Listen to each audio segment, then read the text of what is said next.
there's time for all of that, but let's get a bit of reaction from the Orient players. Josh Coulson's with Jeff Brazier. Having a late and Orient dressing room, as you can probably imagine. I'm joined by Josh Coulson, who has captained this side to a title victory. How does that feel? Unbelievable. Look what it means. That's a whole year's worth of graft. It was a horrible game, but we got it done. We got it done in the end. And what does that say for the character of the group, the players, and how well you've managed to navigate your way through a very difficult season this year? You know, it's massive. I think we've shown it in a lot of games. We've had a lot of character come from behind. But this group is unbelievable. We're all so close with the staff, everyone. So look, it's special. It's very special. What about you and those vital goals that you scored along the way as well? It's not about me, but look, I like the chipping. But if this one it gets happy days. Listen, congratulations again. Get yourself celebrating. You can't get any more wet anyway. Back to you. Jeff's a braver man than me, Jeff Brazier, going in there. You've been in that kind of dressing room. That's a dangerous spot, isn't it? A dangerous spot. I thought the sprinklers were bad. I'm so surprised he's not got covered. He probably is. He'll probably walk out in a minute and be absolutely covered. But they're the scenes. That's what you do it for. And especially him. He's been phenomenal this year. He's laid as the leader that he is. And he's driving through him and Jordy Martin up. I think they've been superb. And when they needed that calmness, them two have done that for them. Yeah, that's a good point, actually. Leaders on the pitch and all that. And actually, often, and actually the way Orient play, the forward players get a lot of recognition, and rightly so. McCauley with his 23 goals. Koroma obviously has caught the eye, but the likes of Coulson, McInnes, those that have been calm, been composed, have led the team. You need them players off to score goals, but a promotion-winning team's normally underpinned by people as middle of the pitch and in defence, really, who lead. And you do need a lot of 0-0s and a lot of 1-0s to promotion across the campaign, and they've got it again today. We've talked about the defenders enough, though. Let's get the word of the striker. Jeff's still in there, brave boy, with Macauley Bonne. I'm joined by top striker Macauley Bonne. Your goals have been vital, but I'm guessing you're going to tell me it's not all about the goals, it's about this team and what you've achieved this year. Like you said, it's not about the goals, it's about the team what we achieved this year. But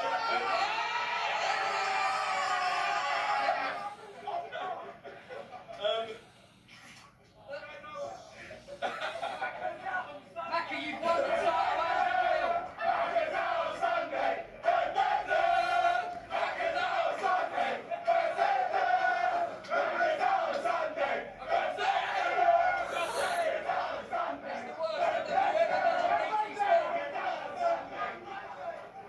How is Jeff still untouched? I feel like running down punch the robbery's head myself. His hair's still perfect. It's extraordinary. I know he's got a very good-looking coat on, which he may need in the minutes to come. I say, I've just looked over my shoulder. The Yorkers have actually finally stood on the pitch now. Have they? They're actually They've decided that it's acceptable now to get on the grass. Get on there, The players' domain. Yeah. He's been terrific, Macauley, actually. I know he got most of his goals pre-Christmas, if you like, but focal point, 23 goals. He's Koroma a bit. He's been an excellent man. They've been a good partnership as well. He's taken a lot of kicks for Crom as well. They've dovetailed really well, both of them. He's a player that I think will do really well at League Super Stage of the club, definitely. Yeah. There's the owner. There's Nigel Travis, of course. Very happy. Orient fan from boyhood. Persuaded his mate from their business interests over in the US, Kent Teague, to come and invest with him in this club that he cares so much about. And I just think it's a bit of a dream for him. It's one of them things, you don't do it like that with the going chairman. We've seen a few different things in the media this week, and he's one that stuck to his word. He knew what he wanted to do, he knew what he wanted to achieve by them, and that's what he's done. Terrific stuff. Terrific stuff for the owner, for the players. And I think also we've dragged out of the dressing room. He's probably had enough of the champagne. The Orient manager, Justin Edinburgh, has been good enough. Probably glad to get out of there, aren't you, for a minute or two? Maybe not that way. A little bit of peace. Yeah, exactly. It's like the oasis in the storm. What's the nicest kind of storm? Absolutely. I'm so pleased for everyone connected with the club. I mean, it's had some really dark days over the last 4 or 5 years. I was brought in to do a job. I think when I got in here, I realised how much pressure there was on to fulfil this job. And I just want to say credit to my players, because every week they play under an immense amount of pressure, whether it be home or away. We are everyone's cup final, and to deal with that week in, week out over 46 games, I think we were worthy winners. I know it's been obviously a 2-year plan, if you like, that's led to this, but interesting to read the programme notes from your assistant Ross in today's programme, talking about coming back from pre-season last summer. He just felt there was something in the air, just felt this season had the potential to be really good for you, and that's how it's gone? Yeah, I think as a manager sometimes you recognise things, and for me it was when we went to Gateshead last game of last season. We won 3-1, the boys could have seen that game out, it could have been a nothing game. And I see a focus and a determination about the group, and I didn't need to change much. We added 1 or 2, and you know, you get them gut feelings as manager, and I felt there was something really special here. Yeah, and it's a good point actually. I mean, obviously Orient have been probably certainly one of, if not the name in the league this season, so they have been there to be shot at by everybody else. You've had to play against that as well. Definitely, we said that on Monday. That every week for that car, and they get scrutinised. If they win, you should win. If you lose, how did you lose? And I think Justin, the staff, the players have handled that pressure unbelievably well. They are already winning the title. Yeah, we talked about it the other day. He's also kept the players that have performed so well for him, because there were, I won't call them vultures, but there were clubs circling for some of his players. I was just happy he said Gator, because I thought he was going to say the 4-0 Cup Villa last year. After that, we sat in the office, we had the chat, and I said, look, you're going to be happy with next year. You were saying, look, my group's settled, I need to add a few, and we'll be all right next year as long as we get some work into him. True to his word, he's done that, and they've been phenomenal this season. We'll let you go in a sec. Players are coming out for that trophy presentation. We'll see you at Wembley. Plans already afoot for next season? Yeah, well, you know, we didn't want to take our eye off what was in hand, but we have, and I think the group deserves back in the Football League. Hey, you can do a league. Can you be in League One in a couple of years? Yeah, they've done an amazing job, the County boys. I know them well, and you know, I sent them a text last night. They rebounded 1 back, so nice. Congratulations to them. I think they're the mark of everyone wants to do. So get out there and enjoy with your players. Really appreciate your time, Justin. Thank you very much. We'll hand back to Adam as soon as we're ready with that trophy presentation, time allowing. But it's a good manager, isn't he? He's honest, he's open and honest. He said it last year, and he said to us at the end of the season, this group is good enough. I just need to get some work into them. I need to add a couple and keep the players I've got. And that's the 3 things they've done. When people certainly feel like we're calling what I mean, keep them in the building, it sends a massive mark out to everyone else that, look, we're going for this year. And as I said, they've been title favourites from the start, and they've had to deal with that in the end. Yeah. Of course, Orient are delighted not to be in the playoffs. They're lucky, us and those teams involved, and of course the fans of those clubs, and hopefully National League fans. We've got our first eliminator round. Fylde and Harrogate will meet at Fylde on Wednesday evening, so one to look forward to. The following evening, we're at Wrexham for the visit of Eastleigh. 2 good ties, that, Darryl. 2 big games, yeah, 2 massive games, and they are very exciting. These eliminators, I'm sure Eastleigh and Harrogate are very excited about them, especially in their 6th and 7th places. I'll really come out.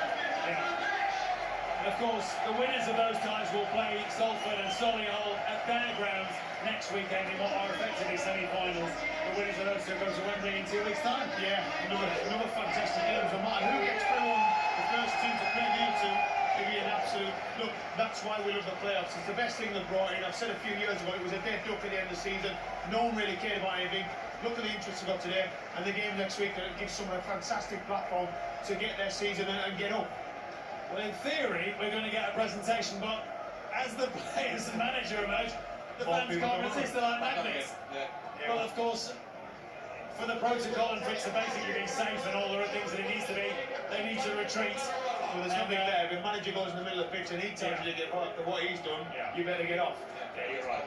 You're right. No, and it's interesting to hear that he dropped a message to the Lincoln boys, the Cowley brothers last night, and got one back to say, you know, where you've led, we'd like to follow. Yeah, I think there is a managers' union in the sense of that. I do think there's a lot of managers that will send texts and speak to each other, advice, different situations other managers have been in.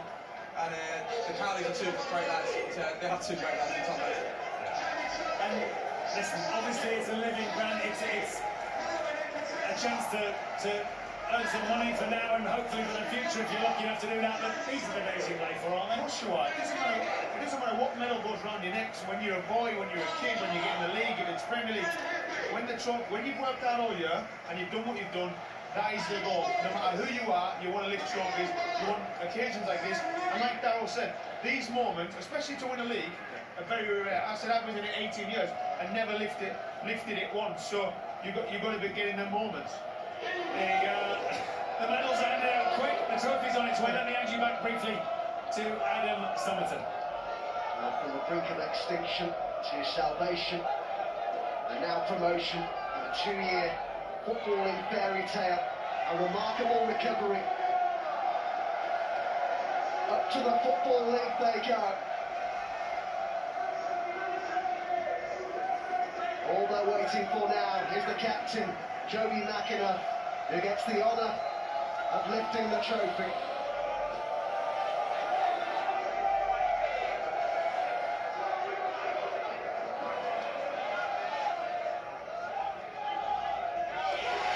Leyton Orient are National League champions.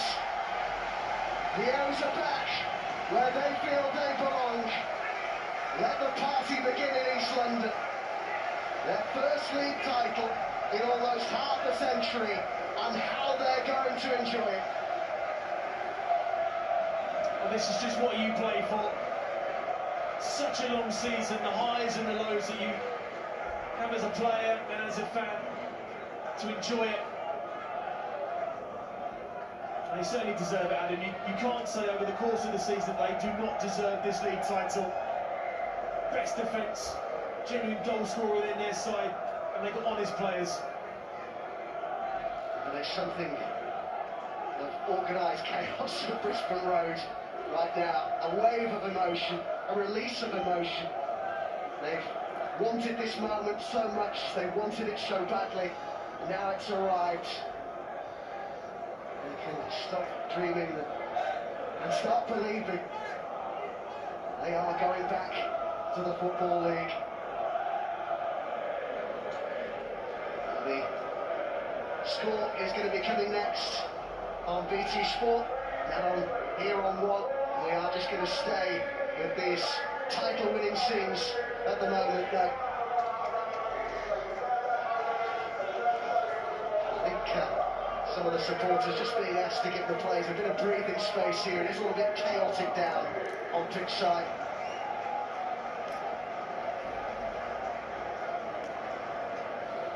Let's get a bit more reaction then.